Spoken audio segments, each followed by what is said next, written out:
Assalamualaikum warahmatullahi wabarakatuh. Pada video pembelajaran kali ini, kita akan membahas teknik numerik yang sangat aplikatif, yaitu pencocokan kurva dengan fokus utama pada interpolasi polinom.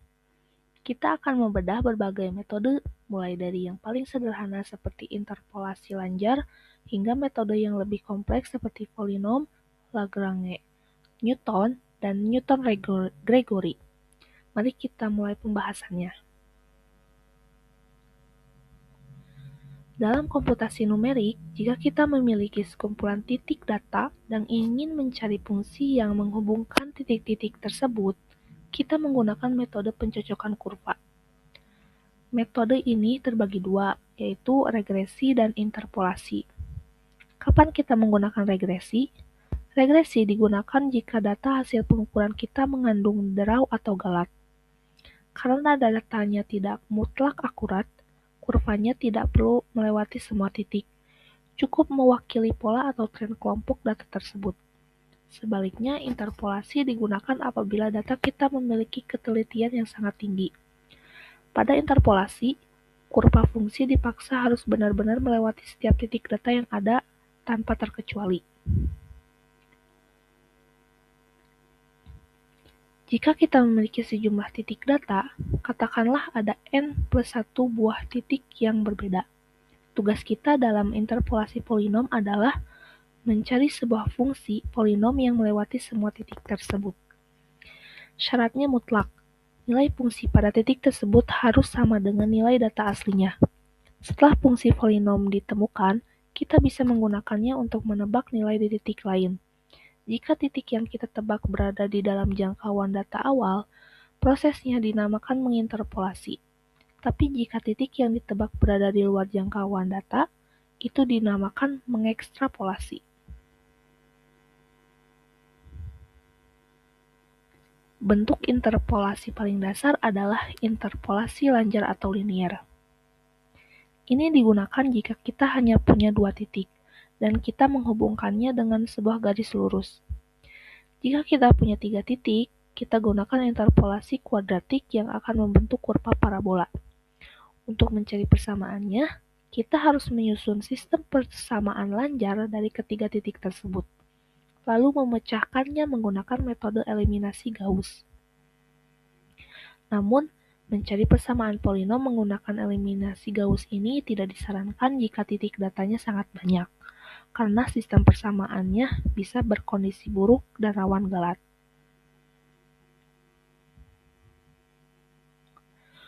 Untuk menghindari eliminasi Gauss, para ahli matematika menciptakan formulasi langsung. Salah satunya adalah polinom Lagrange.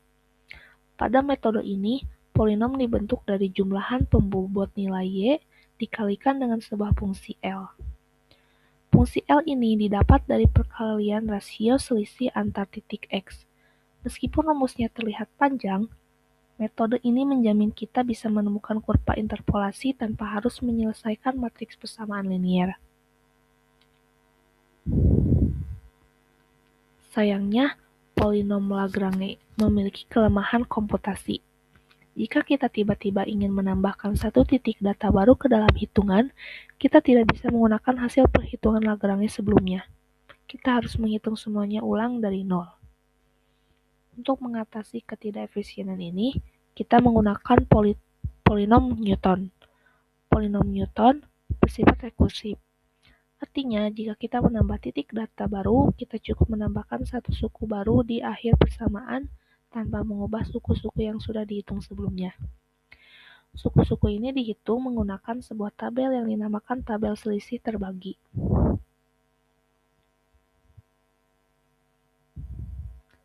Sebagai contoh, mari kita lihat tabel data di layar. Kita diminta mencari nilai fungsi pada X sama dengan 9,2 menggunakan tabel selisih terbagi. Kita menghitung selisih nilai antar titik secara bertingkat. Misalnya, tingkat pertama dihitung dari selisih nilai Y dibagi dengan selisih nilai X. Hasilnya kita masukkan ke tingkat kedua dan seterusnya. Setelah tabel selesai, kita ambil angka-angka paling atas dari tabel tersebut sebagai konstanta polinom Newton.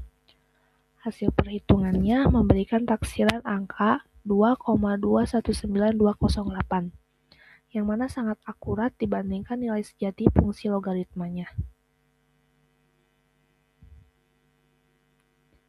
Satu hal yang harus kalian ingat, interpolasi hanyalah taksiran, jadi pasti ada galat atau error. Pada titik-titik data asli, galatnya adalah 0 karena kurvanya memang melewati titik tersebut. Namun, di antara titik-titik tersebut, kurva bisa sedikit melenceng. Semakin ke ujung jangkauan selang data, galatnya akan semakin membesar dan kurvanya bisa berosilasi secara ekstrim. Oleh karena itu, ada aturan emas dalam interpolasi. Galat interpolasi akan mencapai nilai minimum jika titik X yang sedang kita cari terletak persis di pertengahan jangkauan data. Jadi, selalu pilihlah sampel data yang mengapit titik target kita di posisi tengah. Bagaimana jika jarak antar titik data kita di sumbu X selalu sama atau konstan? Kita bisa menggunakan jalan pintas yang disebut polinom Newton-Gregory. Karena jaraknya sama, pembagi pada tabel selisih terbagi menjadi seragam, sehingga perhitungannya menjadi jauh lebih simpel. Ada dua jenis metode ini, yaitu Newton-Gregory maju yang menghitung selisih dari titik awal ke depan, dan Newton-Gregory mundur yang perhitungannya dilakukan dari titik akhir ke belakang. Metode mundur ini sangat sering diaplikasikan dalam perhitungan turunan numerik.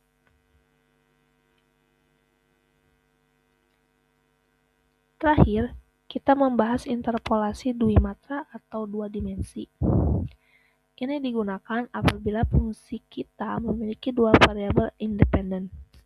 Misalnya, z sama dengan fxy. Kalau digambarkan bentuknya bukan garis lagi, melainkan sebuah permukaan atau surface ruang 3 dimensi. Cara menginterpolasinya sangat logis. Kita pecah menjadi dua tahap, yaitu pertama, kita lakukan interpolasi pada arah sumbu Y sambil mengunci atau menganggap nilai X-nya konstan. Setelah mendapat hasilnya, kita lakukan interpolasi lagi pada arah sumbu X. Metode interpolasinya bebas, bisa menggunakan Lagrange maupun Newton-Gregory. Itulah pembahasan mendalam kita mengenai pencocokan kurva dengan interpolasi polinom. Semoga materi ini memberikan wawasan baru tentang bagaimana perangkat lunak memprediksi data yang hilang. Terima kasih sudah menyimak dan selamat belajar. Wassalamualaikum warahmatullahi wabarakatuh.